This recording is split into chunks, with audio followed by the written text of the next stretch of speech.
You're on webcam right. I should tell you, it's on a webcam right now, so it's live on the internet. If you don't want to be on camera, let me know.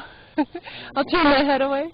But yeah, I'm live streaming 24 hours a day from here to Michigan. And I'm walking the whole way. Amazing. Okay, let's put that up a little bit. And you've got all your stuff. Yep. This is the gear. So right now, looking at the sky a little bit. Amazing. Well, good luck. Thank you. It's spotty. It's like I have great reception, and then I go down into a little valley and I have nothing for a while, and then I go back up a big mountain and I get to the top of the mountain and suddenly I have reception. And on the other hand, it's been so fabulously beautiful. What is captured, I hope there's some way of seeing how absolutely beautiful it is. So I woke up in Payson, and I hadn't quite made it as far as I wanted to because going to Payson was really hard. It was straight uphill, and so I had 19 miles to walk, which is a lot with a 44-pound pack. And I was going to Tano Village, where I had nowhere to stay. And I'd been given like 3 different leads of places to stay there, and I just thought, crap, I'm just going to do it. So I just walked, and I got there. And I had been told to stop at this little bar. So I stopped in a little bar and asked for Ethel. And I was chit-chatting with people in there, and they're being really friendly with me. And I hadn't even asked for Ethel, and the guy who's the cook was like, heck, you could just stay with my grandma. And I'm like, is your grandma Ethel? And he's like, yes. And I'm like, actually, I was told to stay with Ethel. But not 5 minutes later, this big, tall cowboy with a big hat and boots shows up. And I'm just going outside to try to use my phone, and in walks Charlie. And he's like, hey! And he gives me a big hug. And this is my friend from Tano Basin's very good friend, Charlie, who lives out at the Whispering Hope Ranch, which is a ranch for disabled children. And they take in injured and abused animals and rehabilitate them, and then work with disabled children to work with animals. And it's a really cool place. So he said, oh, well, you can just stay out there. Mick sent me out to come get you. So my friends had already looked out for me and sent in the cavalry. And that was my first night at Whispering Hope Ranch. I stayed there a lot of nights.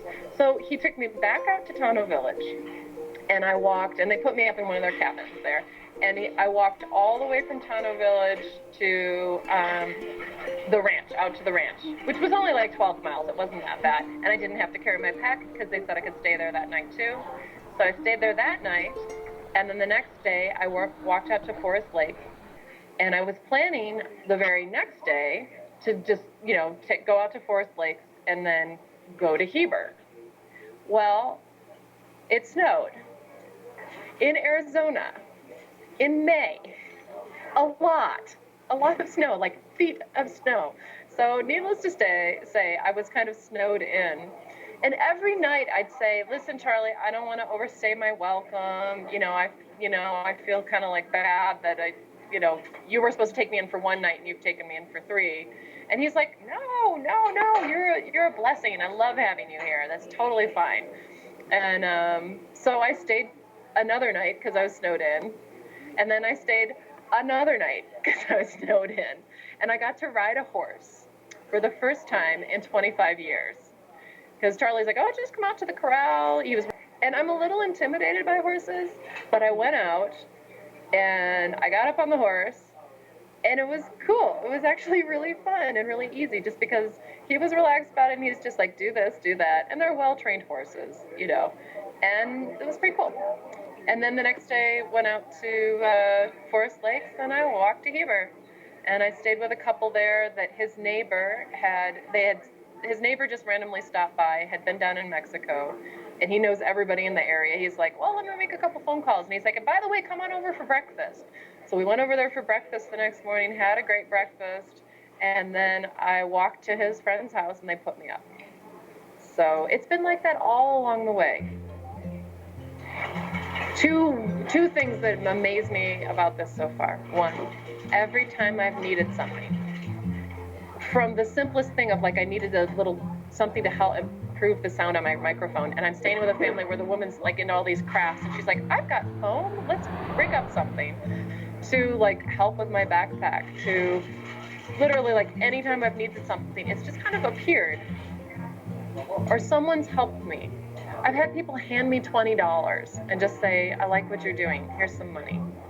I've had people buy my breakfast and not even say they were doing it and just leave. The kindness of strangers is like, blows me away.